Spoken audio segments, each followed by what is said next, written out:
They live in the dark corners of your house. Aliens. Yuck. What should I do? Get the new and improved Space Quest 1 with activated Roger Wilco. Unchecked aliens can be a real problem. They can actually do damage to your home. So protect your loved ones and get the new and improved Space Quest 1. Now entirely re-illustrated and reanimated. It kills aliens dead. Space Quest 1, aliens check in, but they won't check out. Oh my Terrible. God, they're doing a rain commercial. Terrible ad. Love it. Oh, Love it.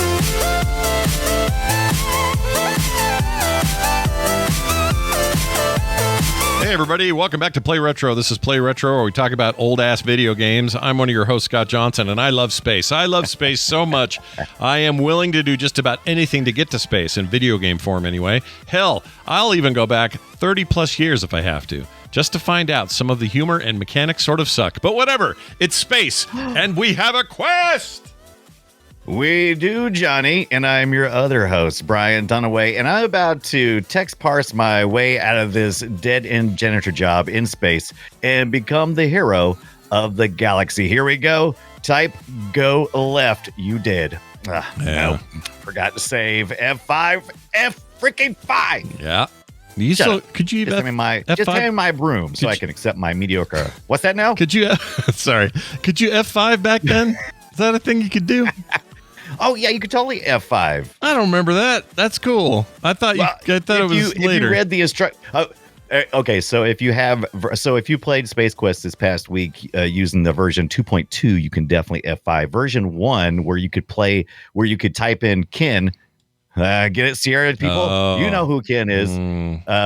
Version 1, you could do different things, but you couldn't. I don't think you could F5 on that version because I don't think it had the menu bar. But I think you had to type in stuff. Okay. You had to type it in. But by the time you got to version 2.2, which is what I played this week, come on. Yeah. What am I? You're not going to. What are you going to do? Trying to kill yourself with a freaking keyboard nightmare game? That's what this is. We're talking about Space Quest. You might say to yourselves, man, I remember that being the greatest thing I ever played. You did, and it was. But guess what? Times were changing, and it very quickly became a very archaic way to play a game like this. Point and clicks ate its lunch, but it was still an important series. Even today, people think very fondly about that game, and there's even a new game coming. Don't get upset. Yeah. We know there's point and click by the time we get to 4, and we even know there's a Space Quest 1 remake in VGA that used the later engine, but we're talking about the AGI engine versions of the first Space Quest 1 through 3. Got your EGA on. If those words mean something to you, you're old. Yeah, we're talking 1987, I think, for that first one, right? Was that the year? Right. Yeah. That's right. Yeah, 1987. Very good. Long time ago. No, 86. 86. Sorry about that. 86. You are correct. Yeah, it's okay. Anyway, we'll talk more about that coming up soon. Before we do, though, kind of our retro weeks. I really had time for nothing. Look, let me tell you this. I have a good combo for you, all right? Because the only time I got to play any games at all this week was a moment of downtime. My mom took a bad spill, shattered her hip and a bunch of her femur, had a bunch of surgery. She's in a rehab center now. Everybody's doing whatever they're doing. As a result, that's all kind of that's been going on. And we had to push the show. That's why it's happening today. But I did have time to wind down in a nice hot bath. And I needed a little escape time in there, right? Got in the hot bath. And I dare you to find a better combo than a bath, a nice little handheld device of any kind, don't care what, and a copy of Fire Emblem and the Sacred Stones.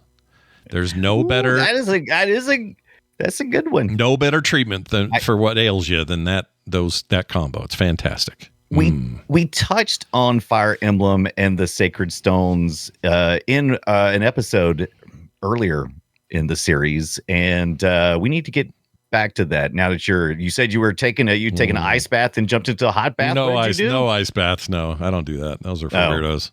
My daughter has an ice bath and she uses it. I freaking can't do it. Yeah. Forget it. Ice bath and hot bath. Come on, you go jump, die. Yeah. It just feels like asking me to have a heart attack.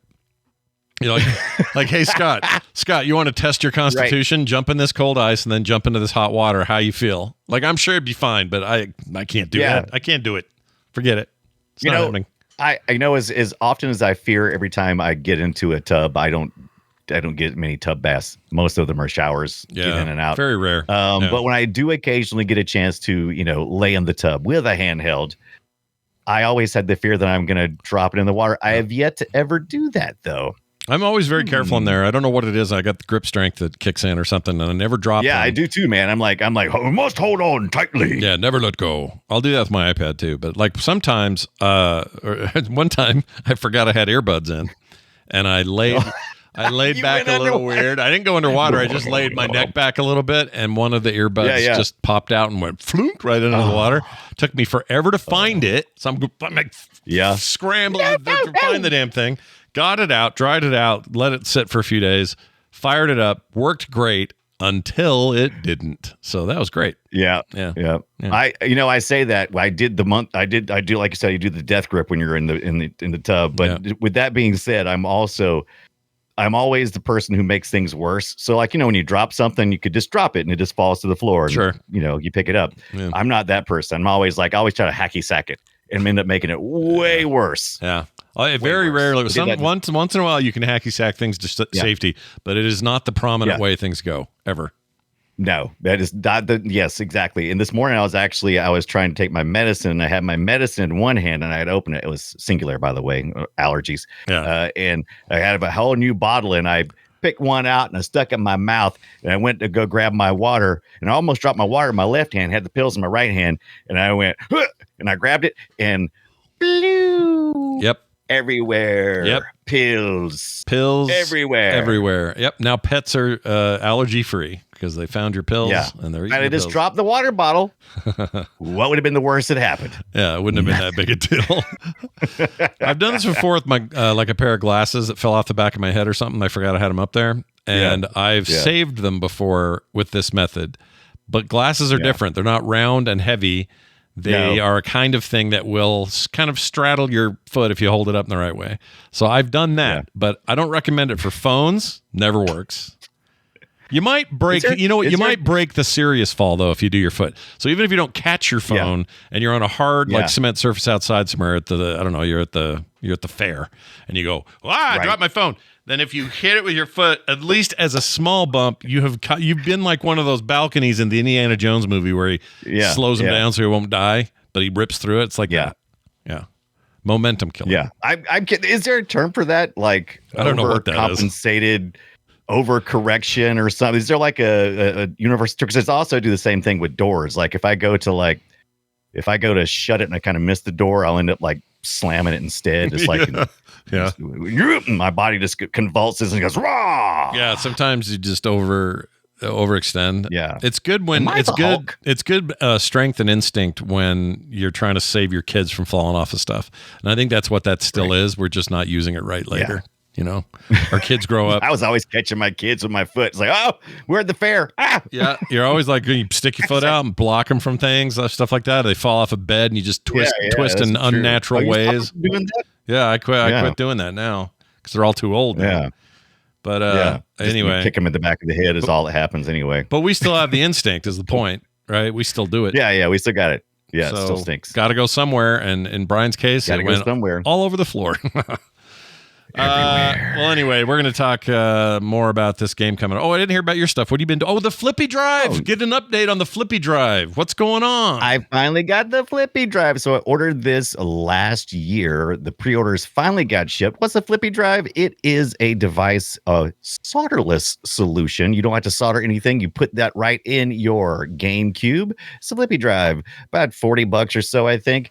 And looky here. So let's see if I can get a look at the Flippy Drive. Well, it's kind of dark in here. Let me see if I can get my phone on it real quick. So that's the shell. The shell is off Brian's GameCube here. We cannot. It's naked. That's what it is. Yeah, it's naked. So there you go, right there. Yep. So it's this little unit right here. So it's just a little component. It's all well designed. You have to take out some screws, and then you fit it in between where the CD actually plugs in, and you just put it in between it. So you're kind of like hijacking the optical drive. Get to keep your optical drive. The software that runs with it allows you to continue to use your optical drive. You just got an SD card. You put it in there. You can dump the ROMs and it's pretty cool. I like it. Didn't take me long, except for one thing. I love everything about the flippy drive and the install. It was super easy, except for the little black screws they give you. You got to screw into the side of them. Ooh, that was rough. I dropped the screws in the most inconvenient places 3 times. It's talking about those instincts. Yeah, you can't stop that with your foot. Can't do it. No. But man, I'm enjoying the crap out of it. How much does the flippy drive run you? What did it put you back? So people know. It's like $49. I think it's still only $49. You can get the one cheap. Cheap. You have to wait a little bit. It takes about, I think it's $50 by the time you include shipping if you live in the US. But it doesn't take that long. It runs the Swiss boot. If you're familiar with any of that kind of stuff, allows you to load up your GameCube games right there. You don't have to do any that. My favorite part is I've been backing up all of my games. So I got 1080 Avalanche in there right now. Game. I backed up, took about 20 minutes. Yeah. Well, that's how long it took to back it up, is 20 minutes? It took 20 minutes. They're working on some software improvements to do it in about half that time. Still pretty fast. I expected way longer than 20 minutes. That's not bad. Yeah, it's not bad. Those discs are like 1.4 gigabytes or something, and so it's a pretty neat trick. And I got all my games. I got about half my collection right now. I just put them back to back, boom, boom, boom, and just ripped them straight to that little SD card. And now I can load it up there, and I have to worry about my optical drive failing on me. That's so great. Far, yep. Kind of scaring me because it's been making noises lately. So I'm like, ooh. Are these ROMs you can trust too? So if Brian's like down the road, he's like, man, I really want to play my copy of Wave Race on my Ambernick. He's got the ROM to do it right from the damn disc, right? I got it right from the disc, baby. Yeah, that's cool. That's cool. I love GameCube is definitely one of my favorite. Every time I get it out, I forget how much I love the GameCube. It's just one of my most favorite consoles in the universe. Most of my favorite games are on here. I played a ton of Chibi Robo last night. Apparently they got a spiritual successor coming out. Andrew sent me that. Remember what's Andrew that called? ELR days? Oh yeah, that Andrew? No way. Yeah. He sent me a link. I haven't had a chance to look at it, but he said, here's the spiritual successor. It's like Pro Chibi or something. Is something similar, a spiritual successor to the original Chibi Robo. Yeah. And that and Luigi's Mansion. Yeah. Those are my games. I do. Those are a great time. I was not a Luigi's Mansion fan, but I appreciated what it was. And for the most part, in that generation, I think I enjoyed the GameCube more than I did my PS2 or my freaking Xbox. And it's just sad because the PS2's library is huge. And certainly there's tons of titles, but I'm not a big collection guy. I like a handful of games. I really have a handful of games I really love as opposed to a whole bunch of games that's mediocre, but I guess it's all of us, right? Yeah. I mean, the big thing the PS2 was missing was all the Nintendo titles. That was my reason for liking the Cube so much. And I think the GameCube was the last time they tried to keep up with everybody hardware wise. They gave up after that. The Wii was basically a GameCube and everybody had moved on, graphically anyway. But at the time, it held up well to those other devices. I thought the controller was really cool and unique. And yeah, I preferred buying GameCube versions of third-party games as well. So I would play them there. And I like them a lot. I got this back in the back of it. It's an adapter, allows me to plug into HDMI. And since this uses Swiss boot, it allows you to use the 480p progressive. It looks pretty good. So Swiss boot upscaling and stuff. Something to do with the Swiss? Yeah. What's going on with Swiss boot? What's the point? I think it's because it is a all-in-one device. I think is the reason why it's called Swiss boot. I don't think it has anything to do with it. I could be totally wrong. You can correct me. I just always assumed that's what it meant. That it was like an all-in-one utility that allows you to rip, save, do cheats, do all the things. It's not full of holes. Card copies. It's not full of holes like Swiss cheese or something like that, right? I haven't got that deep yet. Okay. We'll find out. But I'll tell you what, I love my Mad Catz memory card, and I had fun copying all that data over from my Mad Catz to the SD card. So I got my saves all nice and tucked in, so that I don't have to worry about my Chibi Robo, because that's a long game. Yeah. Got to do a lot of saves in that game. Yeah, no, you ain't messing around in that game. Yeah. We talked, we had some pre-show discussion about how many blocks were in those stupid cards, and we're still not sure how it worked, but Well, we knew how many blocks there were. We don't know what that translated to in terms of like actual memory. I feel like there's probably a very good explainer on the internet, but it's way more fun. Oh, to guaranteed. Try to guess what the hell a block is. Yeah, somebody's done the work. We just don't want to go look for it. Yeah. How about that? Yeah. Jerks. I'm sure it's a very specific size based on a very specific mathematical computation that I specifically don't care about because it's called blocks. That's right. Well, if you're looking for Brian's hot new ROM, GameCube ROM site that he uses his flippy drive for, check it out. Coming soon at Brian Dunaway's I don't share ROM my ROMs site. except with very close friends. That's right. You want my ROMs? You know what's the same people you'd share the discs with if you were if it was 20 years ago. That's exactly how I look at it. Yep. That's the way to do it. I'm with you. Yeah. Well, all right then. Let's get straight to it. We have to talk about Space Quest 1 through 3, whether we like it or not. And so we're getting in. We're going. We're doing it. Shall we play a game? Well, it's not exactly fair to say that we wouldn't want to. Obviously, it's a seminal title in the history of, PC adventure games. You can't just ignore it. But there's a lot of things about it that just don't hold up, I'm afraid. But that doesn't mean there isn't value in it. In fact, it's the place I'd rather spend my time back then than, say, the King's Quest stuff or any of those. Those weren't interesting to me because I was more of a sci-fi kid. And, I like fantasy a lot more now. But back then, I was way more leaning. If you said, hey, I got lasers and spaceships or I've got swords and magic, I was like, lasers and spaceships, dude. Let's go. Yeah, come on. I mean, what am I, a knight? Yeah. The round table? Come on. Right, or Knights of the Round something. Yeah. But this game... Only round I like is my disc-shaped spaceship. That's right. Enterprise. It kind of is sort of like that. But this is, another parody-ish game. Is this Sierra Online, right? Am I remembering that right? Yeah. It is Sierra Online, and so it's according to the sources you look at, because Sierra has changed its name many times, but I believe at the time of this publishing, it was Sierra Online. Yeah, I think that's which right. is weird because it was 86, right? And I'm like, I don't know, maybe. But it was those two guys from Andromeda guys, Mark Crowe and Scott Murphy, and their company name or their development name was Two Guys from Andromeda. And you may think to yourself, have I heard that recently? And the answer would be sort of. They've been trying for years to bring back a spiritual successor to this thing. They've got one in the chamber this year. Yeah. That could be exciting. And it's called Space Venture, and you may have backed it back in 2014. It's been going on that long, but they've been most recently active and supposedly going to release it very soon on Steam. But I'm sure people who have been Kickstarter since 2014 are probably going, yeah, I've heard that before. Yeah. I don't know. Maybe you haven't. I done heard it. I'm excited. Yeah. Just like this, like Scott has some disappointment layered in with this week's Space Quest game. I never played until part 4, so I never played the text parser versions, so I wasn't disappointed at all. As a matter of fact, I was very excited. Yeah, if you play the newer stuff, post 3, you're gonna go, what's wrong? And there's nothing wrong with those. But the early ones, you had to type what it was Zork, but with some graphics. Is what it was. Yeah, I'm not even text parsing baby. Yeah, and I'm not even saying that's bad. Like, I think we're on the verge of a whole new era of amazing Zork-like experiences with AI as sort of the backbone of LLMs that can take you through an adventure and have some specific world rules and that kind of thing. Nobody's done anything amazing yet, but that stuff's coming. So I love it. It's a great way to work your imagination, all that other stuff. But when I see this presentation, like right now we're looking at a screen, there's a guy at a console, there's a little robot flying around. It's not just any guy. That's our janitor. That's our janitor, Roger. Yep.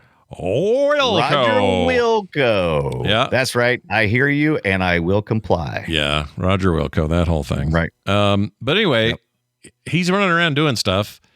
And in my mind, there's a disconnect just because it's today. If this would have been back then, I would have been fine. And I was fine back then. Right. But back then, you would type text like go left, and he would go left, or enter door, and he would enter door. You do text parsing, as Brian said. And when you see this for the first time, this many years later, you immediately go, where's my mouse? Where's my cursor? There's no cursor. What? How am I supposed to click on that computer? Like that kind of stuff. really, it'll throw you Right. for a hot minute. You'll have trouble getting back. And you know, if you're playing this on Steam or Good Old Games, Steam had a great deal on all I think of 6, 1, 2, 3, 4, 5, and 6, and for like $6 or something. And Good Old Games has part 1, which is 1, 2, and 3 of this. And all of them use keyboards. Yep. So you don't use the mouse, but you do use keyboard directions. So instead of typing in go left, go right, since version 2.2, I believe, which came out in 2006 or something like that, or earlier. You just, if you want to go left, you press left. You want to go right, you go right. But I think then when you can use interact WASD things, with you those, do have right? to type things. I think it was WASD, not What's even that now? just it had arrow keys, but you could also just WASD in the Steam version. You might could have. I did not explore that option. If that was an option, all I did was just use the arrow keys. That was good enough for me because it was pretty basic. I mean, you tell him to go right or left or up or down on the screen, and he'll keep going in that direction until you hit that direction again. Yeah. So if you're going right, you hit it once and he starts going right, and then you hit it again, and then he will stop. And that's very important because there's some puzzles very frustrating because they are skill-based puzzles when you've been playing a text parser. Yep. For a very long time. Yep. In the second one. And it's a toggle movement is what it is, and it works fine. Yeah. But it is not what you're going to be used to, and you're going to wish this had like gamepad support and all kinds of things. But it's fine because, we're in a different time. The thing is, not every retro game is going to translate perfectly to the way we prefer to control things now. And this is just one of those. It's fine. We're figuring that shit and out. That's not even where the fun is anyway, because you get past that. You accept the fact that, just like all other games we played on here a million times before, it's like at first, like, oh, I hate tank controls. And then you get used to it. And you're like, okay, I can do my tank controls now. I'm not happy about it, but I can do it. Yeah. And then it's like, what's good about this game? What's good about this game is constantly asking you to problem solve. You will definitely need the hint book or a walkthrough. Oh, yes. Get a guide. Get a guide. You'll need a guide. Okay, so you could play it without a guide, but you're not going to. I recently saw somebody on Reddit said, finally, after 20 years, I beat Space Quest. I was like, cool, because he wasn't apparently using any hint books because that was what he wanted to do is play it. He wanted to play it without any assistance, right? That was the deal. Yeah, which is fine in today's stuff, but I mean, everything is painful. So like one of the things that's hilarious and painful is one of the first things you have to do is so you're Roger Wilco, and there's aliens who have taken over your ship. And they've essentially set a time bomb, and you got to get off the ship, and you only got so long to do it. And so you've got to explore, find key cards, avoid being shot by aliens. And eventually you'll have to figure out how to get into an escape pod. Mm-hmm. So you're rushing along, doing all that stuff the best you can. And then when you get into the freaking pod, the escape pod, it gets really complicated because now you got to turn on engines, you got to throttle up, you got to press buttons for auto nav and all this other stuff. And in the meantime, while you're trying to hurry, because that's like the last task you got to do before you leave the ship is escape pod. And you just know any second now you're going to die because you've already done it 100 times. You've already died 100 times, but you had to go back in your save spots so you can get back to where you're at. Yep. They make you close the door and buckle your seatbelt, and they don't make it obvious. Yeah. You have to start figuring all that crap out. And so it is constant rinse, die, repeat. So you're or is it die, rinse, repeat? Wait, what is it? Some order of those three things. You die, you rinse and repeat. Yeah, that's right. Yeah, that's right. Yeah. What you're doing is you're learning along the way. You're learning just a little bit more. You're like, oh, okay, I do this, and then I got to this point in the path and I died. All right. And which are typically pretty funny too. You get a lot of funny deaths in this game. They always, mess with you. Head may explode. Don't know what's going to happen. Sure. That's where the humor comes into play. So yeah. So you're like constantly retracing your steps over and over again, but it's still fun. I find it challenging and fun. I don't know how Scott, how'd you feel about it? You felt like it was a little, maybe it's like, I think it's actually really fun. I think there's just a period where you got to get used to how this stuff used to control. But you know what I really do like about it is the aesthetic of it. I like the look of this game. Yeah. And we're looking at some stuff on a desert planet right now, which sure, it's like 4 colors, or something. Yes, it's it's rudimentary, but I respect it because I feel like it somehow punches above its weight visually and animation and stuff. It's pretty cool. 8 colors probably is what you have here. Typically. Yeah, it's got to be, I don't right? think until later would you get. Yeah, when you first start, you probably had like 8 colors, which is funny because you kind of encounter this along the way in several different versions of this. Your character may have the same suit on as the floor. It's like your legs just disappear. It's like, okay, I guess that's what we had to used to do, right? Yeah. But every step you take is a question. Am I going to die? I don't know. And it is really pixel perfect sometimes, where you have to navigate or be in a position that it has to be pixel perfect. You have to be exactly in that spot to not die. Yeah, and if you're not, well, too bad. You're screwed. Yeah, or if you say something wrong, or if you do it in the wrong order. And that all sounds very frustrating, but it's always rewarding because one of the things the 2 guys from Andromeda understood, that Ken at Sierra, doing all the King's Quest and stuff, they weren't doing much humor. LucasArts was doing more humor stuff. And so these guys were kind of like, well, what if we spoofed space stuff, little Star Trek nods and Star Wars and everything. And it was definitely like a parody of the state of everything, that stuff. Star Wars, Battlestar Galactica, the old one, obviously, because of way earlier. I mean, all the way down to the story points too. Like the thing that you're trying to do is you're trying to recover the star generator. Anyway, there's a technology that's on the ship where you're a janitor of, and everybody else has been killed, and you got to recover the star generator that's being taken by. It's totally from Star Trek. Remember the Genesis thing? Yeah, made the planet keep going. Sure. Yeah, Planet Maker. Yeah, you had to poop. You had to shoot Spock down there in a big sunglasses case. Yeah. Remember that? Spock was all like, he was all on the glass going, the needs of the many outweigh the How'd it go again? But yeah, so it was great. Oh, Spock, sunglasses case from hell, man. That thing had to ride in. Poor guy. And then he was a kid again. Yeah. That was all very weird. Oh, that's so good. It was so heartbreaking. If you had grown up watching the series. Oh no, dude, Wrath of Khan will mess you up. But then they just defanged it by taking all that back. It was like, then next thing you know, you're talking to whales. Yeah. Okay, see you later, man.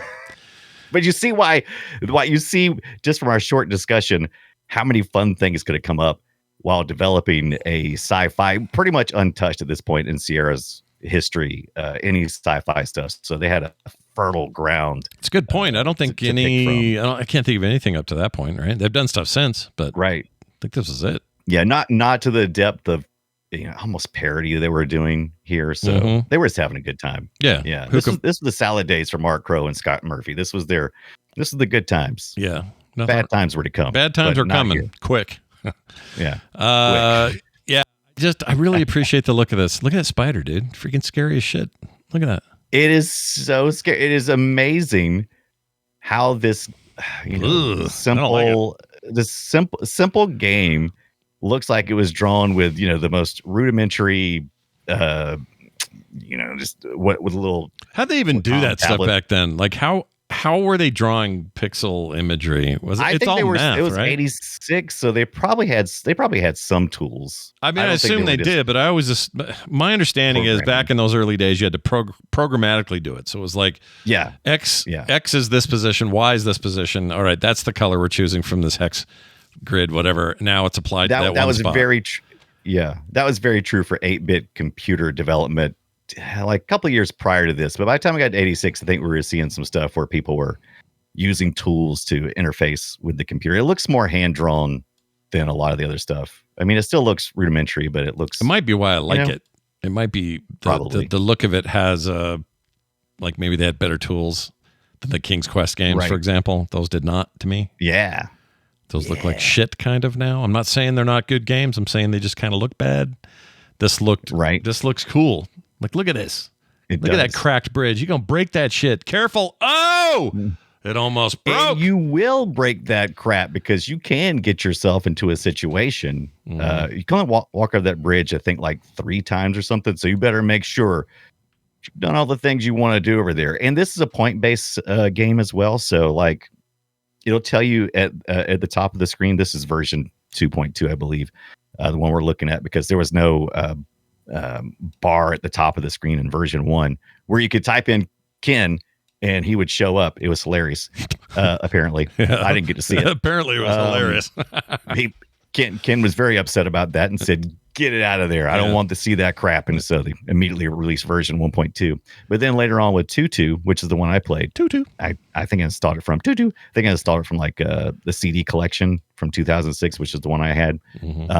But it's very true to the original for the most part. Yeah, they're all. I'm not typing left 100 times. No, hell no, dude. At some point, it's just asking too much. I'm telling you, it's just too much. Yeah, it really is.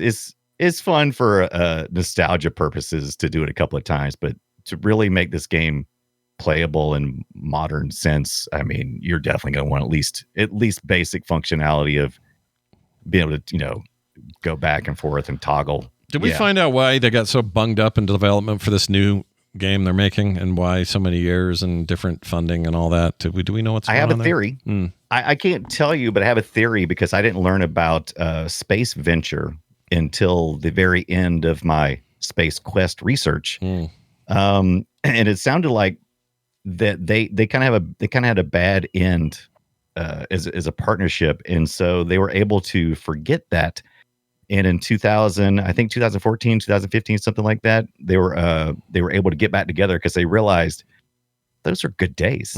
Sure, they had their little falling out, but it was mostly because of management that kind of put them in an unfortunate situation that kind of pitted them against each other. So they got back together. Problem with remembering how good things were and not having management riding your ass. You have 2 creative people, and they just get together and they decide they're going to do something with nobody really riding their butt, making them make the hard cuts.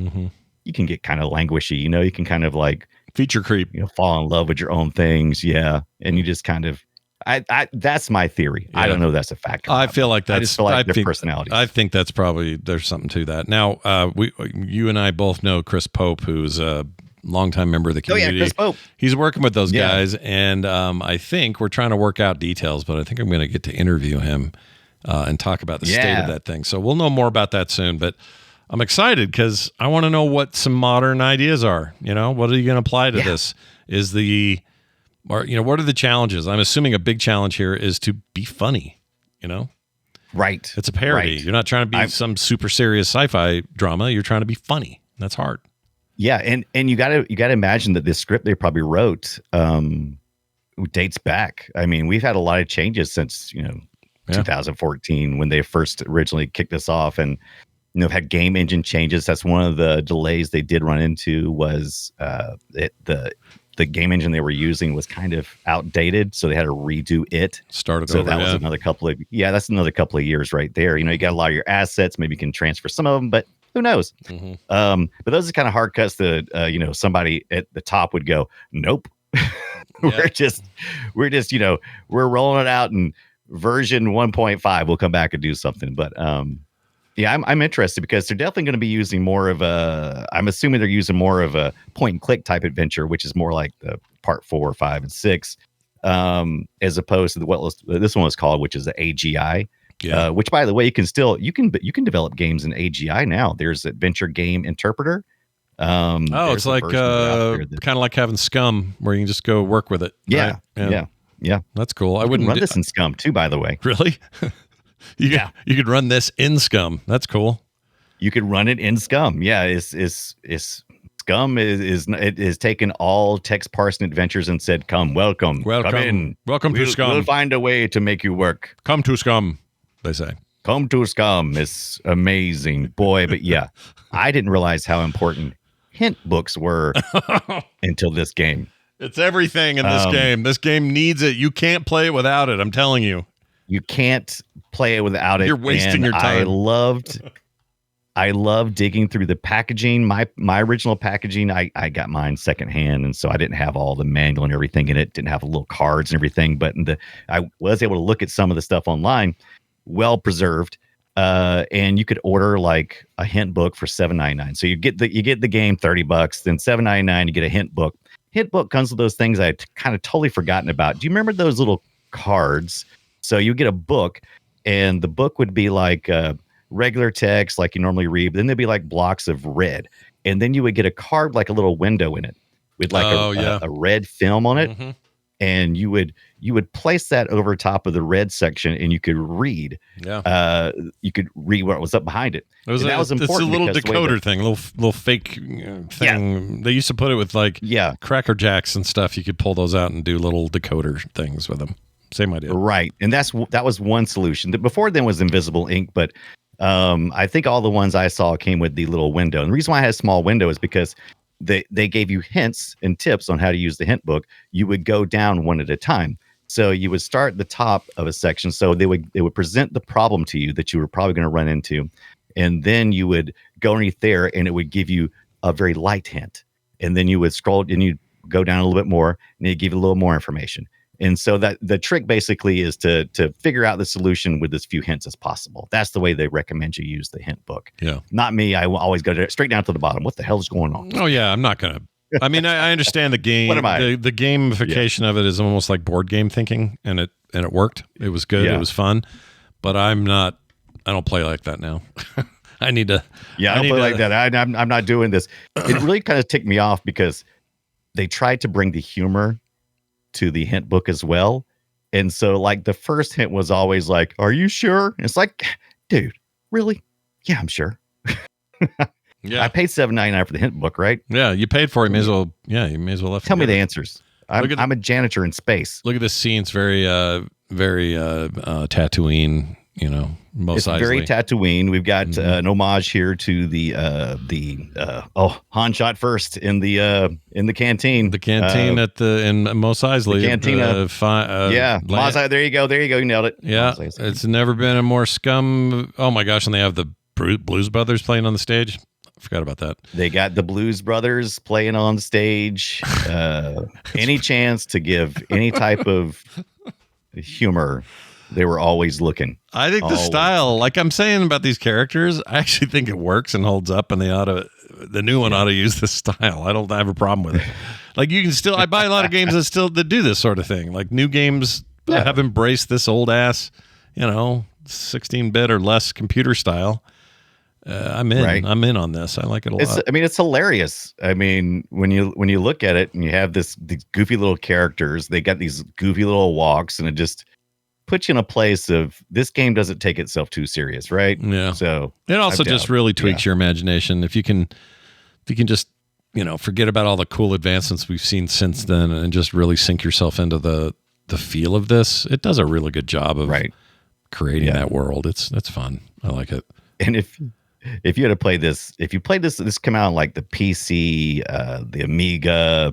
I don't think the Commodore 64 had one. Anyway, there was several 8-bit computers, and they all sounded like this. By the way, this is the music. Yeah. So that is wow. Really what you're hearing is computer speak. As a computer speaker, if you had the Amiga version, that had so the Tandy version. And the Amiga version had full-on sound with like a Sound Blasters type card. Yeah, everybody pined for that, but at the time you were like, no, beeps and boops. That's what we're getting. Beeps and boops. That's what you got. Yeah. So there wasn't like a lot of music or anything. Just you going. You didn't even hear him walking. You just went across the screen. Nope. And it was good enough for us. Use your imagination. Yeah. Creative Labs wasn't begging me for money yet. You just had what you had. Yeah. So weird now.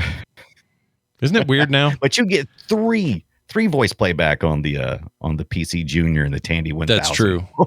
That's true. Look out. Yeah, 3 voices at once, sort of, kind of. So that's Space Quest 1, which, by the way, had a subtitle, the Sarien Encounter. Yeah, they all had like their own little titles. Yep. And it's kind of an indication what was going on. In this first one, you're the unwitting hero you don't mean to be the hero. You're just a janitor trying to catch a nap and end up having to save the world. Yep. And you got mini games. Look at this one right here. We got a little bit of the old Las Vegas one-armed bandit going on. One-armed bandit? Yeah. Yeah. I noticed it swore too. It said, holy shit, when you got it right. Oh, look at this. Look, ZZ Top. I never saw this when I was in there. Look at the ZZ Top guys. That's fantastic. Oh, my gosh. This game will continue to reward you for exploration and, coming back to areas and stuff. That's the thing. It always felt engaging. Yeah, it's part of the deal with this series. Deal. There's also a Madonna in there, by the way. Oh, shut up. For real? I never saw that either. Never saw that one either. All right. Shows what I know. Hold on a second. Where's my phone? My wife says I have a code that she needs to live and survive, and I don't have my... Oh, no. She doesn't get the code in 30 seconds. Oh, my God. I think this is the worst game ever. It's upstairs. Hold on. This is the worst game ever. Yeah, it is. What do you do? Okay, there What it does is. Scott do? This is chooses your own adventure. Does Scott continue play retro, or sorry, I don't know what she's doing, but she's doing something that needed a code, and I'm like, honey, I'm on the show. What are you doing? It's a weird time. She's not used to me recording now, so that's why. It's okay. Yeah. It's unusual for us. So now we go from our 16-color EGA graphics and our sparse sound design to Space Quest 2, where we also had sparse sound design. But I think VGA by then. I know they did a remake. No, I think it was. Was it still? Yeah, the remake hadn't come out yet. The remake doesn't come out until 1991. We get our remake and we get our point and click on and everything else. But this is just the following year, 1987. They had proved themselves. The higher ups at Sierra were not convinced entirely, Ken, that this was going to be a good thing. As a matter of fact, they had to sell this thing to begin with. They had to develop like 4 screens to even get started on the project. But once they did, they proved themselves, sold well, and they came back for Space Quest 2, Vohaul's Revenge in 1987. Roger Wilco is back, and guess what? Sludge Vohaul is looking for a little revenge after you stopped his diabolical scheme to take over the universe. Mm-hmm. You're going to fire up that gaseous planet and start a new star, but not if he has anything to do with it. It had a slightly... Okay, this was my experience, so you tell me what you think, but it had a slightly slower pace to it, the second one. It felt a little... I don't know what my vibe was, but something felt slower. You could have... Well, it could be that, or... it's according to which version you played too. Yeah, you could speed this up. You could go with faster speed. Yeah, there's an emulator. There's emulator settings, but also I think the game itself had some speed settings. No, the game had the build. I think with version 2.2 you could speed up any of them. In the original, you had to type in faster, I think, but using the text parser. But in here, you could just hit the function keys and yeah, it was something like that, and that may have been why it felt slower to me. But it also the view of it was a little closer in, and I'm gonna say that's a good thing. I think it benefited from larger sprite for Roger, larger ship sprites. Yeah. Like this scene right here is just I don't know. There was something where things scaled a little bit better perspective. That's mostly on the art, and like just improving it or whatever. But just learning. Yeah, it's an improvement overall. I think two is a nice step forward for what is essentially, the same. It's the same kind of game. It's the same engine. It's the same guys writing the stories. It's the same superhero character, Roger Wilco. So yeah, it's more of the same, which is fine because that's what we wanted. Give me more of the same. I had a great time the first time around. Make me laugh. Give me more. Let's see what Roger Wilco can do. And this time, just like in the first one, you have the opening scene where you're like on a ship and then you're on a planet. And it's kind of the same here, but you get off here a lot faster, and on the planet, you spend a lot more time on the planet, solving environmental puzzles, and trying to rub berries on yourself so you can get into the swamp. That's right. Oh, Planet of the Apes, by the way. Oh, I love this stuff. Yeah, this stuff's great. Here. It's really good. Look at those ape faces. Oh man, great. I really do. I can't say this enough. I think the sprite work is so evocative of the things they're representing. Like I look at that and immediately go, Planet of the Apes. Those are freaking, Cornelius looking ass soldier apes or whatever. Mm-hmm. And they do just such a great job with that silhouette thing in games where just the shape of something will tell you a lot about it. And they're great at that with just very few, pixels and colors and lines. And it's awesome. Yeah. Really, really good. You could almost get away with at least part of the game, that first one, without a hint book, but there ain't no way you making through this without a hint book. No. I swear. Hell no. You gotta find pixel. You gotta find things that are not visible on screen. You have to walk around and look. I'd argue all the games. I don't even care if you stop it. If you keep going after 3, they all need it. All of them need a book. Yeah. Yeah. This should be called Roger Wilco's You Need a Book. That should be the name. I know. The book does not come with this game. That's what it should be called. Yeah. Right? Yeah. Roger Wilco : or Space Quest : Quest for the damn book. That's it. Right, quest for the book. Yeah. Too bad they didn't make. They should have. What they should have done and made the two guys. They should have had to answer the phone, do a Nintendo hotline kind of thing. Sure. Yeah. Answer my question. Did they have? Why? Did Sierra do that a lot? Didn't they have something like that? I don't think they did that at all. No, I don't think they did that. I thought they had a thing where you could call in and. Did they? I could be wrong. I wouldn't think they would have the staff unless they hired somebody outside. But I didn't get that far. Like I said, I just got through Space Quest 1, 2, and 3.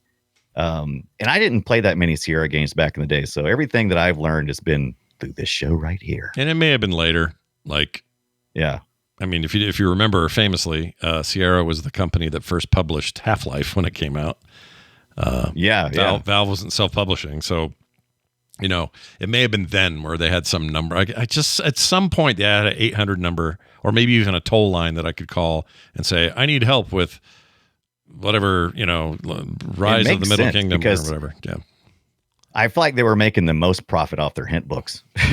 Yeah, dude. I think the hint books was almost 100% profit. It's that other thing, it's we could sell you the game, but there's cost in the box and everything else. It's but this hint book, $7.87, $8. EA's all, it's in the game, but Sierra's all, it's in the books. That's what they should have. It's in the books. You'll never figure this shit out. Good luck. Now, you got to wait a couple years for the third game. That means they've got some time to tweak and mess around and be. I got to say, but I think I enjoyed the second one the most. Even though I spent way more time on the planet, it just seemed the most organic, and the challenges were fun and sometimes frustrating. And oh my God, I had some bad saves where I thought I had saved it at one point and I didn't, and that meant I had to go all the way back. At that point in time, I was like, F you, Space Quest 2. Vohaul's Revenge. More like Butthole Revenge. Yeah, that game does not have. There's no way back from bad saves. Are either you'll quit the game or you'll go back and start over. And back then you would, because that's what games were. Right. You didn't have all these conveniences. So what you would do is if your save sucked and you locked yourself, you basically painted yourself into a corner you couldn't get out of. I guess I'm playing this game again. Hey, Mom, don't wait up. I'll be playing this game again. Oh, you have no idea how I had thought I was almost done. I'm like, oh, I'm almost done. I can consider myself, 10% into the game. Yep. And then I would find out, I'm only at 2% because I have a bad save. So before I go to bed, I got to get back to 10%. Yep. And I did that more than once. And I say 2 is my favorite. There was a lot of stuff to like about 3. And maybe if I had more time with 3, I would like it better. I know that most people consider 3 the best. 3's real good. But I found some of the stuff. Yeah, some of the stuff kind of didn't click with me, but maybe if I had more time with it. I like 3's aesthetic. Look at this. Look at this pixel work. So good. They really open it up. Visually, this is no longer it feels kind of epic and big, even though it's still a parody. Here in a second, you'll see some big character graphics, which they don't do any of in 1 and 2. Here it is. Watch this. Okay, so the pod, blah, blah, blah. Let's skip ahead here. Blah, blah, blah. Come on now. Okay. All right, game. There we go. Look at that. Look at Roger Wilco, all flat-faced, looking all Elon Musk with a turd on his head. Yeah. Perfect. Turd on his head. Yeah, just like a big banana. It's like I got a banana peel for hair. Yeah. It's pretty rough. Yeah, it is. But they were definitely going for a new vibe here, a new look. And I think it largely color palette succeeds. kind of expands a little bit too. I think we're in 16 color EGA I think in 2 and 3 we had 16 color EGA. Yeah, that sounds right to me. I think even maybe 256. 2 definitely did. I think 1 may have. Can't remember. I played all of these in Windows 3.1 on my Mr. FPGA. Yeah. So I actually grabbed the 2006 ROM off one of my favorite sites because I was not going to go out in my garage and get the 2006 version that someone had sent me. Yeah. What are you crazy? Of course you're What going am to do I it. crazy? Yeah. I actually thought about it for me. I was like, oh, I really need to go get that disc. And I was like, oh, there's so much stuff piled out there. You know what's easier? Click. So I did that, and then I loaded up into the Windows 3.1 on my TIE Mr. Fighter. FPGA. Sorry, I said TIE Fighter. And TIE Fighter. It's all there. You know what? The more I look at this, maybe I did like 3 the best. 3's really cool, man. 3's the one I got. I think it may have been the one I first got introduced to. I don't think I knew about 1 4 or was 2. mine. I played some of everything because I had friends with computers that could do it or whatever. But I feel like 3's the one I dug into. Do it. Yeah. I think I really got into this one. It was really fun. I had a good time with it. Yeah, this is Space Quest 3, the Pirates of Pestulon, is that right? Yep, And Pestulon. this is where you're kind of like, it's almost like you're shrunk here at the very beginning because you're on the collector's ship, right? Yep. If I remember correctly. Yep. Yeah. It's pretty cool, but you definitely gonna need a hint book on this one too. This is There are. That's the other thing is don't think your hint book needs have stopped or changed just because there's a different font this time. And this game features all these new fonts. Don't think that means any of this is going to be easy. All right, that's all I'm saying. No, that grinder right there, that thing ate me 4, 5, 6 times before I got it right. So yeah, it wasn't until I got the hint book and started scrolling down and going, oh, you got to type in stand. Oh, and then you got to type in jump. And it's good because the game pauses when you start.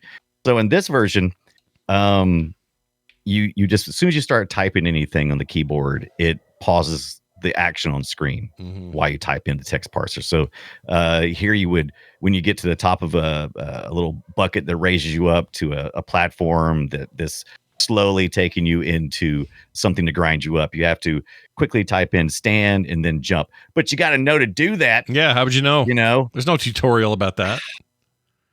I mean, I don't want to complain. We talk about retro games for a reason. This is back before that stuff.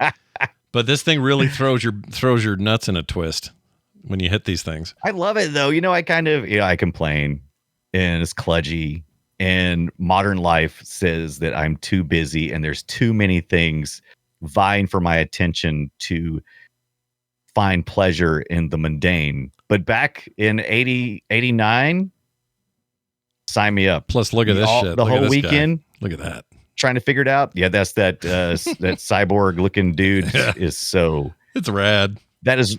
We're on the cusp of the 90s here, people. Yeah. It is 1989, but we're just about to get rad. Things were about to get real stupid real quick and in the best way possible. And we're terminating. Yeah, I love this stuff. Just the look of it, the feel of it. It's so good.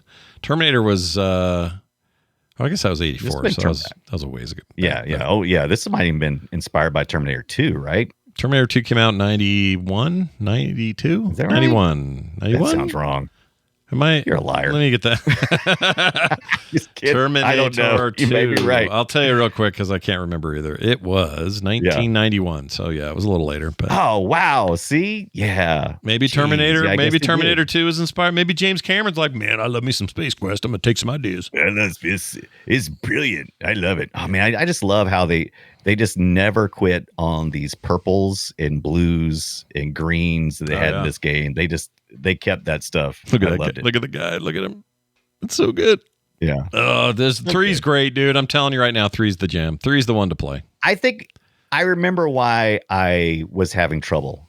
This one had a lot more action breaking scenes where they would break in with a whole bunch of text. And I think after the kind of faster moving Space Quest 2, I felt a little bit cheated because I felt like I wasn't controlling as much. But man, watching this, this looks so much better. It's cool. And the Terminator stuff made sense because 84 was the original Terminator. Those ideas were in. So it's totally fine. Fits in. But look at him. I'm going to get you. He's beefy. Oh, he disappeared. Oh, he's beefy. Zip. Well, zippity-doo-dah. Watch out, world. Space Quest 3 is still a threat. It's a damn fine game. I think this is probably my favorite. Now, I did not revisit the newer stuff, including the remake of 1. Yeah. I didn't see any of that stuff. I didn't play any of it.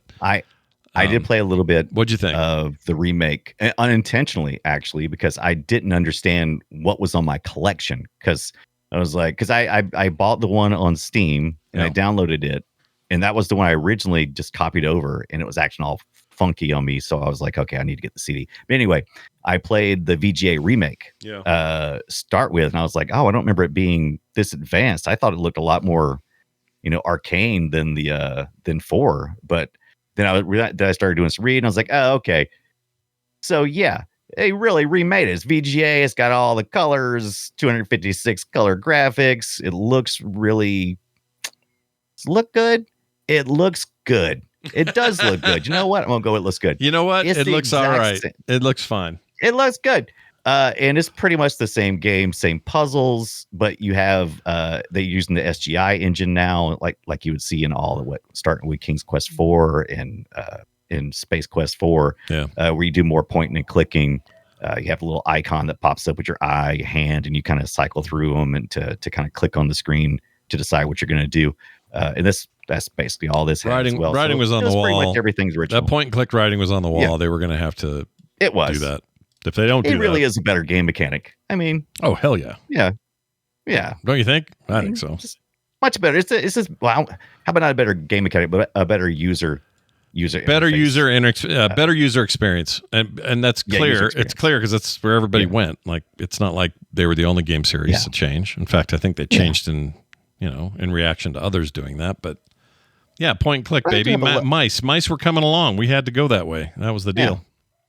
But I do have a fondness in my heart for text parsing where you have to say look, and you have to say look around room, and nothing is too fast, nothing is spoon fed to you. By the way, I love these aliens and character design and stuff. Got full animation. He's great. Yeah, is this the VGA version? No, this is 3 still. This is still CG or CG EVGA? What EGA. That's what I meant to say. Yeah. CGA was later. Or was that first? Which one was CGA? Was after EGA? It was CJ, then EGA, then VGA, right? Is that right? I thought Terminator was earlier than 91, so what do I know? CGA was so... which this Monday night? CGA was really brief. It's like a flash in the pan, like we had it for a hot second, and that went away. Yeah. We got right over it. We leaped it. I think it was middle. I think CGA was in the middle. You think CGA was in the middle? I think so. You would think so, because it seems like color graphics, extended graphics. Is it enhanced? What does E stand for? Now I can't even remember. Oh my God. Now I feel like a moron. I don't know. Oh, look at this, dude. Look at this. I used to know this. I used to know this stuff. This comic book view of these two pixel men. It's amazing. Well, that's good stuff. All right. Well, there you go. Color, with EGA, all 16 CGA colors can be used simultaneously, and each can be mapped in from a large palette of colors to CGA's alternate brown color. Okay, so it sounds like EGA was it was CGA, EGA, and VGA. Okay, right. It felt like CGA and EGA both were so brief; it just went right over their heads. Maybe it's because of what I was doing, but probably. I mean, the very next year after the remake, I was on my way to work at a company who sold. We sold computers to universities, and one of the big jumps when I got there was everything was this VGA monitor, and they were all these like 12, 13-inch things, and they were expensive as hell, and everybody wanted one. Like, what are we doing here? This is crazy. You have no idea how hot. Like when 17 inches came out, I was like, oh my God. Yeah. Now I'm using because we all live with 15 inches forever, right? 15 felt like it lasted forever. Oh yeah, for a long time. 15 was huge for a very, very long time. Oh my God. Once while they were flat, and it was like, whoa. But this thing, so I'm using a curved widescreen 21 by 1 or whatever the hell that ratio is screen here, and I realize I can do 1, 2, 3, 4, 5, 6, 7, 8. It's about 8 of those 12-inch VGA monitors stacked into a big long rectangle. Nice. All for less money for this whole thing. Sexy. With 4,000 whatever resolution, 4K on this thing. For told you less money than one of those 12 inches back in the day. Crazy. I'm telling you. Crazy. Computer screens are going to be cheaper than drywall soon. Yeah. And we're just all going to have TV walls. In 2021, when I got my last time I got a TV, that thing was way too expensive. But we wanted to get something that lasted a long, long time. And it's been great, and I have no reason to upgrade it. However, I go into a Costco now, and I'm like, pennies on the dollar. 85 inches? I mean, that may change tomorrow. with the new tariffs and stuff. But we'll see, because right now TVs are stupid cheap. Yeah. For now. Anyway, the VGA remake happened in 1991. Definitely worth checking out if you want to play the original. I would play, if I was to say, hey, people are like, I want to play the original game and I just want to do it, I would do that. I get the remake. Yeah. Personally. I would play 2 in its current form, and I just think 3 kind of towers over all of it, in my opinion. Yeah, they tried to do 2, and there's been a bunch of fan things that almost took off. There's a whole bunch of fan stuff out there. Some of it's been smashed, some of it hasn't. Microsoft has Sierra's properties right now, right? And isn't that who's currently Sierra, holding the because was it? Yeah, Microsoft owns all the old IPs. Yeah, because Sierra has a tragic end. Yeah, it's not great. And how it's sold, and then the company it's sold to is like doing a bunch of cooking the books, and Sierra just got. We've talked about that a little bit before, but that's a gnarly. There's some some decent YouTube documentaries about it that I would recommend checking out, because it's not happy. Yeah. It's not good. However, the fact that they ended up, I think Activision was the last one to hold the rights, but ended up in Microsoft's hands, could mean the rebirth of some of these IPs. I don't know. You know, they could. Yeah. You could argue. Could be. You could argue Obsidian's Outer Worlds, which Microsoft also owns Obsidian. Ooh. You could argue the Outer Worlds series, which the second one comes out this year, is kind of one of these. It's just a first-person version of one of these. Like, it's a parody of it's mostly a parody of like interspatial capitalism, but still, it's got that vibe of like kind of jokey haha, but also shocking moments of violence and that kind of thing. Like, it's kind of like where this would have ended up if they'd have kept going. So anyway, so I mentioned earlier. So of course, keep your eyes out for Space Ventures from the two guys from Andromeda. It's supposed to drop sometime this quarter on Steam. We'll see if it happens or not. Yep. There's one that I just posted in a Discord server. If you're looking for more games like this, it are just kind of want to goof around a little bit. Hey, this game kind of goofs around anyway. Sierra.games has a subdomain called AGI. That's that original game engine. And there's one on there that kind of caught my eye. This is cool, dude. Why'd you tell me about this before? This is awesome. Look at this. There is a Fallout, which is kind of funny because some of the early stuff kind of crosses this path anyway. But yeah, so if you like Space Quest for space and sci-fi, how about a little bit of Fallout and post-apocalyptic type setting? And you can play it right here in your browser. You just play it in your browser is the point. But Brian's missing the headline here. Just go click it and hit play. Just click it. Yeah. And play. I love this. It's got all these bad puns. It's got all the same. It's got the same the same 8/16 colors and everything else. It's got the same font. It all looks. It's AGI. It's that AGI engine, man. Looks like it. I'm playing this. Make your own point. What do we got for audio for that? Hold on. Text. Oh, we got some decent audio. Some MIDI. Yeah. Yep. Oh, more for like F6. the later stuff that you would find. It's swearing. I love it when it swears. Oh yeah, it's got some swearingtons. It's got some swear. Freaking scared me. And they even like to reuse the some of the looks like Roger Wilco characters. It totally does. It's pretty brilliant. It totally does. I keep trying to fast forward, but you can't. This isn't a video. I may have to play this. I didn't know this was a thing. Pretty cool. What's the domain again for people who need to write this down? This is agi.sierra.games. And from there, you can go to Apocalyptic Quest. Nice. Is the name of the game that you're looking for. Check it out. I may have to fiddle with that. AGI Sierra Games. Well, like we said, we'll maybe have more. If I can get a hold of Chris Pope, we have a little conversation. You'll learn even more about their upcoming game. And, see how all this goes. Yes, sir. What were you going to say? You went, Pope. That's what I was saying. Pope. Call him Pope. Oh, they said, like you missed something. But Pope, I like Pope. Yelling Pope is good, too. That's probably good to do because the Pope, we may get a new Pope. And when that happens, someone's going to yell Pope. We may get a new Pope. Yep. Yeah, because we're about to. Today's headline was Pope has 2 oxygen. What exactly was respiratory events? Yeah, they thought he was getting better. He was stable, and then I think as of today, it had to go back in for something. So I don't know. Yep. About to see the conclave for real, baby. For reals. That movie's great. People should see it. That's gonna do it for our game. Let's play a game we made up though. One we made up together. And that game is called Guess My Game. Destroy it. Take audio from an old game. We then assemble it in such a way that each other can hear what's going on, and then we try to guess what it is. We get 4 possible answers, a platform, and a year, and that is it. Here is your game. That's it. Here's your platform and your year, Brian, for the one I brought. You ready?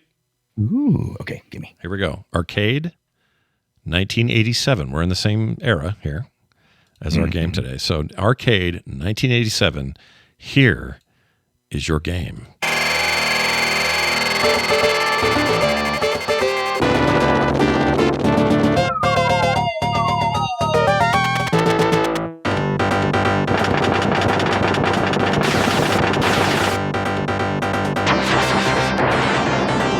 Okay, it just goes like that forever. This sort of sound. It's lots of shooting. All right, so that game is one of these following. You're gonna have to tell me which it is. Is it A? Chat says Choplifter. Jeez. A. Rolling Thunder. B. Top Gunner. C. The Gunning Gun Men of Gunner Town. Or D. Ikari Warriors. So again, your options are Rolling Thunder, right. Top Gunner, The Gunning Gunmen of Gunner Town, or Ikari Warriors. I mostly played Rolling Thunder on my Sega Master System. I did play the arcade version a couple of times, and I don't remember it being that action-packed. Top Gunner, or the Gunning Gunmen of Gunner Town, or Ikari Warriors. I don't think it's the Warriors. Is it gonna be B, Top Gunner? Top Gunner, you think it might be Top Gunner? Not too close to Top Gun, you think? Might not be. I was curious about that. That was kind of worrying me. Well, if you're going with it, I can tell you if you're right or not. You ready for that? Are you good? All right, give me the juice. Give me the juice, baby. Is it a B? You are correct. You are correct. It is B. Yeah. Top Gunner is a top scrolling one of those. What I liked about it is you're in a Jeep.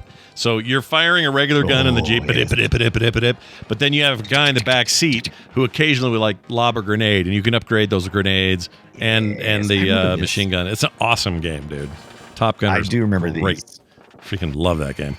All right. Kind of like is it kind of like a beefed up? Is it Commando? Yeah, like Commando, like that. Yeah. Ikari Warriors. Ikari Warriors is very similar to top down. A couple of Rambo guys, pushing through the Rambos, making war. 90s style, war. 80s, 90s Not style. love. No, very cold war. I ain't got no time for love. Yeah, that's the stuff. All right, Brian, let's hear yours. You've got give me your hint, your platform and your year, please. All right, so I watch another Twitch streamer. Occasionally, her name is That Girl Joey, and she was playing a game I had never seen before, and it was for the Commodore 64, and the year was 1988. 88. Let's hear that sound chip.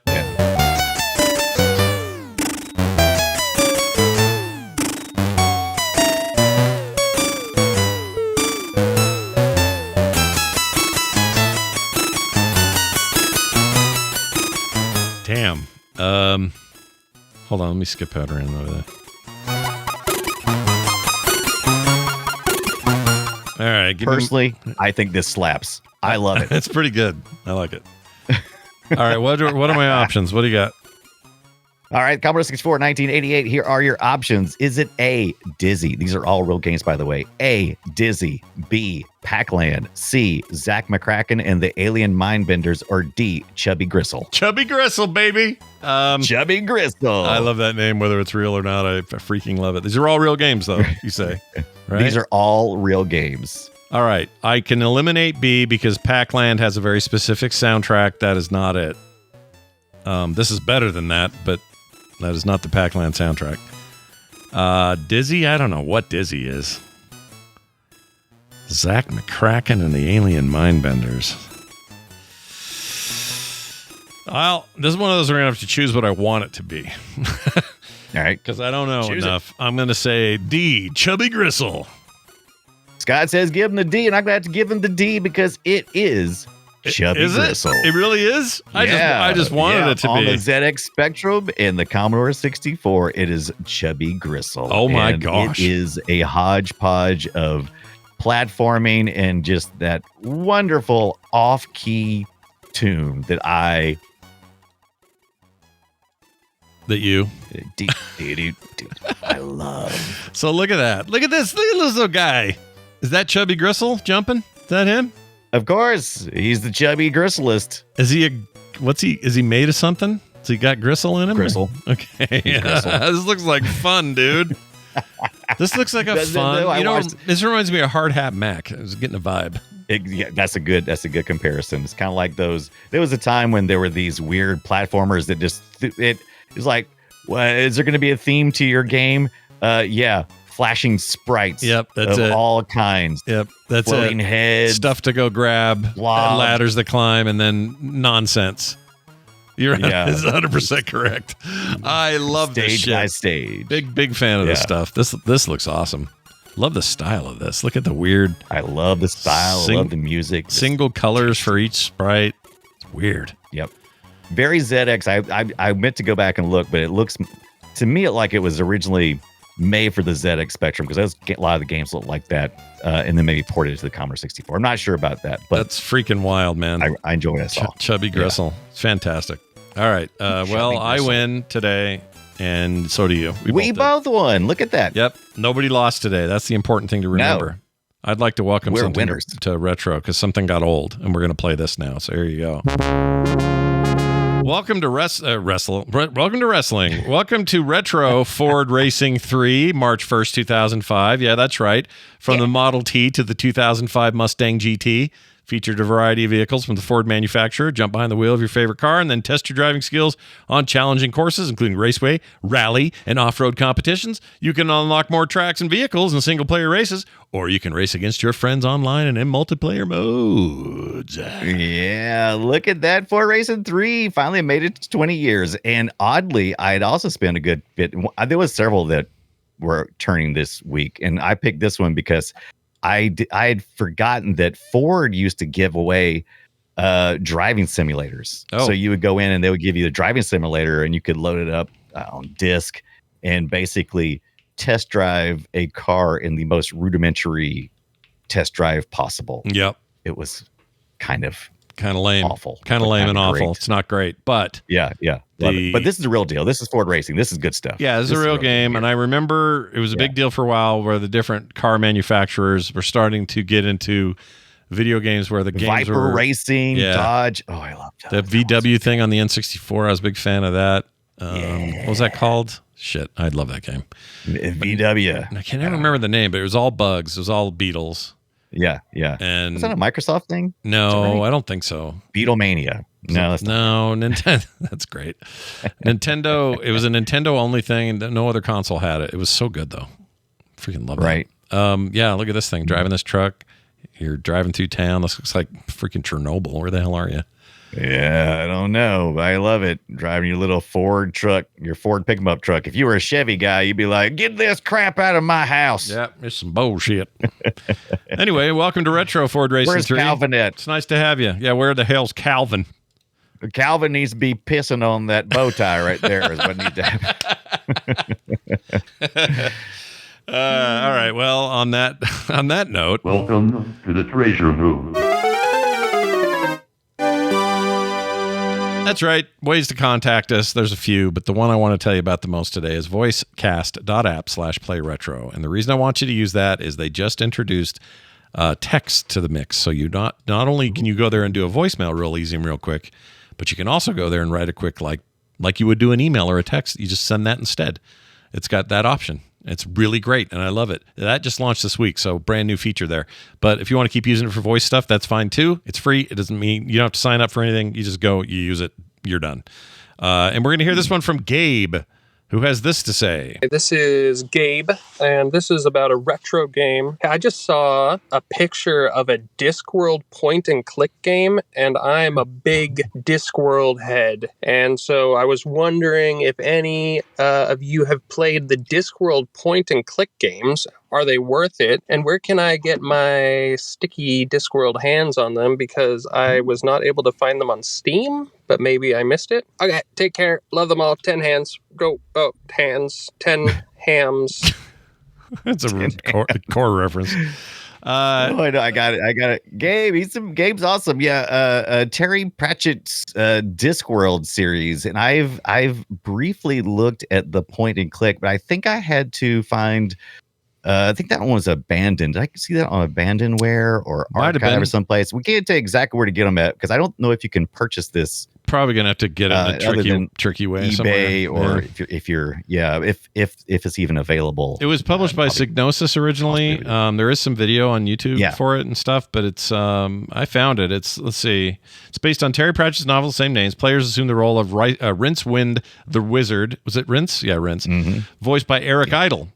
He does the voicing. The dude what from Eric Idle from freaking Monty Python. Why do I have to tell anyone? Everyone knows. Yeah, I love Monty Python. Yeah, I got you with you. Would you guys to say it though? Yeah, so you just have to say Monty it. Python. It was a big deal, and looks like there was a PlayStation and Saturn version, so maybe you can find those. Yeah, I think, and it might have been the Saturn version that I actually was messing around with at the time, and we definitely need to get to Gabe didn't ask for an episode on it, but it's on my list of when we get back around to the Sega Saturn. I was hoping we could kind of take a look at something like that. That seems cool. Mm-hmm. Everybody loves Terry Pratchett. Everybody misses him, and everyone loves his books. So why wouldn't you want to play a game with with Discworld? So good. Yeah.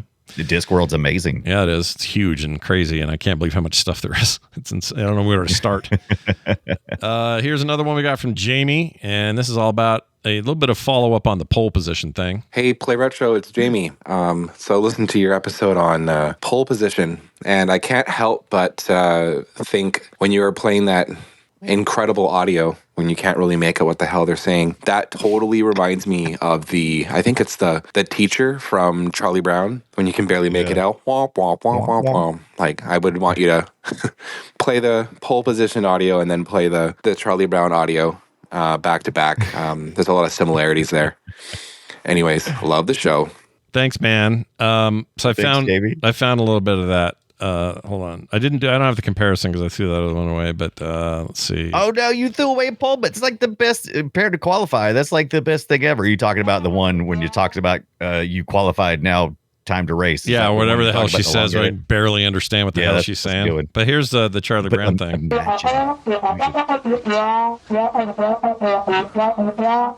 See, I'd argue that's more understandable than the pole position lady. Right. At least you would understand that is a musical instrument. Yeah.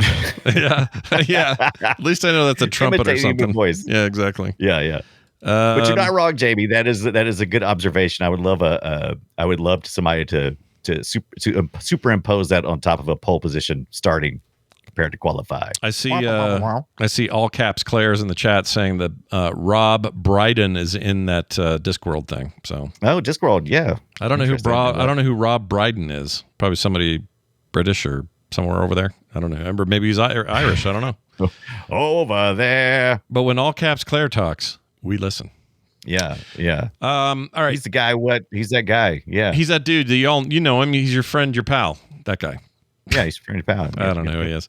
And then Maddie wrote in. This just came in today. Check this out. Or called in and write in. Hello, Scott and Brian. Maddie D here from Montreal, Canada. I was wondering if either of you ever finished Zelda 2 for the NES. It's my favorite game of all time. I love the game almost as much as I love your show. So have a good one, guys, and please let me know. That's high praise. That is, I'd love me some Canadians. And Zelda 2, The Adventure of Link. I never beat it. Did not. I don't think I ever finished it. That is a really good one. I cannot deal with the 2D side-scrolling stuff. I can't do it. I just can't. I tried. At first I couldn't either. But I do have an appreciation for it now that I did not have before. But was it 2 that got me into it? I can't remember. I played 1 I need to go back and finish 2. I think that's what jacked me up is 1, and then if you skip ahead past 2 and go to Super Nintendo Link in Time, and then pretty much from there on out, it was always this top-down isometric thing until it went 3D. And 2 decided to do this weird-ass thing, and it just threw me. I couldn't deal with it. I was probably just like the wrong attitude at the time. I was too young to think about it too much. I'm used to Zelda tasting like this, and it tastes like that, and I'm not interested. Yeah, but it's great that you finished it. Loved it. That's one of the. like we talked about earlier, my GameCube is one of my favorite systems because it's probably one of the few systems that I've completed games on. I always completed them. Yeah. And with the NES, I didn't always complete them, but I would like to say that I've completed a few Zeldas, and I have. I finished A Link to the Past. Link to the Past, yep. How about Link's Awakening? You ever beat that? Because Awakening is... Oh, I did beat that one. I did beat that one. I love Awakening. Two. Yeah, I've beaten 2. So you've beaten 2. Awakening is not that, though. That's the Game Boy game that they remade for... Right. And it's Switch. No, the Switch. Switch. Yeah, because I had the one on the Switch, too. That game's awesome. One of the best. Almost. It's just this close to my favorite Zelda. My favorite Zelda is Wind Waker, but right up there... Wind Waker. Right up there is Link's Awakening. I love that game. Yeah. And you know what else is right up there? The 3DS game... Link Between Worlds. Oh man.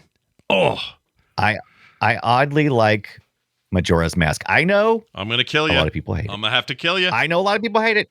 It's okay. I'm gonna have to, punch you in the back of the head. Like it. No, it's not allowed. I have to pinch your nut. I'm gonna pinch off a testicle and throw it at the dogs. You're not allowed. Just kidding. You can have what you can have the mask. It's fine. Some people love that game. Yeah. I hate Majora's Mask. I like it. Hate it. I like it. Do you know why I hate it? It's the timer. It's the timer shit. I hate it. It's the timer. Yeah, you do hate the timer stuff. That doesn't bother me. Really bugs me in games, especially when it's just like so do or die. I just hate that. I don't like being told I don't have enough time to do a thing. Yeah, Mario. Yeah. I take my time. You can't increase the music and expect me to run faster. Screw you. That's right, Mario. Take that, jerks. Well, it's always so generous, and it's not the game. The whole game in Majora's Mask is tied to that damn clock. The day-night thing and all that. As a matter of fact, I always forget in a lot of Mario games where they got a timer because they don't really let you know anything until it gets down to the wire, and it's like, oh, by the way, music's about to get faster. Mm-hmm. Yeah, whether you like it or not. All right, you guys, I want you to bookmark it. Go to voicecast.app/playretro. You can send your messages there, your voicemails, whatever you want. Super easy. Costs you nothing. You don't log into nothing. It's anonymous if you want it to be. Super, super easy. I absolutely love this service. And I'm using it for all the shows. Voicecast.app/playretro. Our next, you guys sound great. That's right. Our next discussion is going to be something I've been wanting to do because there seems like there's a bit of a resurgence happening right now. People are trying to make SSX sort of 1080 snowboarding likes. Like I got something on my on Steam Deck now called Snow. It's like SOSNO, and that's it. It's just snow with no W. They just dropped the W? It's super edgy, man, like the 90s or something. But crazy. It's basically SSX. Yeah, by the way, it's the whole idea. Shredders, that's another one. Yeah. During the late 90s, early 2000s, barely into early 2000s, we were doing what we called extreme sports. And SSX was one of those. 1080 was always my jam. I was always into that. And I never played the SSX series, but you guys have been so hot on the Discord server. And I did fire it up since I put my flippy drive in here. I did fire it up. And I got to tell you, I'm excited. I'm blown away. I'm blown away. EA Sports big. Those games are so good. EA big. And they did the street stuff like for football and soccer and all that too. But the SSX series is where it all started, and all of them are good. But SSX 3 and Tricky, Tricky. It's even got Run DMC in it. How very specific. I didn't know that. I don't remember that. Yeah. The Tricky sits right in there. The SSX. That's why I was curious. I was like, oh, SS Tricky. I wonder if Trixie. I was wondering if they have some Run DMC in there. And sure enough, right there in the playlist. I didn't know you could mess with the playlist so much too. Oh yeah, yeah. They had all kinds of cool stuff with the music. It's such a great series, and I'm so happy to see these new games coming around right now that are trying to emulate it because it's been a while. So we're going to talk all about it. SSX baby next week. Get ready for it, or be a jerk and don't. All right. We got to mention our Patreon. We got a brand new patron this week. Paula Martinez has joined the fray. Yay! Let's play something for her. Paula Martinez. This is Ken Griffey Jr. There you go. Welcome to the thing with the deal. You're awesome, and you know why? Because you're going to get no commercials or ads. You're going to get pre-show content every week and other cool benefits by signing up today. Be like Paula and sign up at patreon.com/playretro. Do it today. Our website has links to all of these things, including ways to contact us and everything else. That's frogpants.com/playretro. Well, Ryan, that's it for us. Is there anything you'd like to that say? is for us, God. You say that. Yeah, sure is. Do you have anything to say to these people before you leave? Absolutely. Make sure you go get a flippy drive. If you order now, I think it's on like about a month on the pre-order list now, so they're coming out pretty quick. I might order a second one. I have 4 Nintendo GameCubes. I think it's time to flip drive all of them. Yeah, look at you just running them all night, burning ROMs. I love it. They've also got the network card adapter for it, so you can chain them so you can play some Mario Kart on 4 different. You can play an 8-player Mario Kart. Insanity. Crazy. Let's do it. All right. Let's do it. Do it. That's it, everybody. Thanks for being here. Go play something retro. We'll see you next week.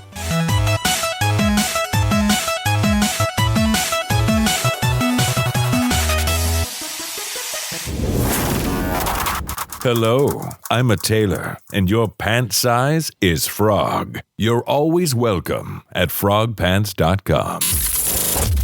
Yuck.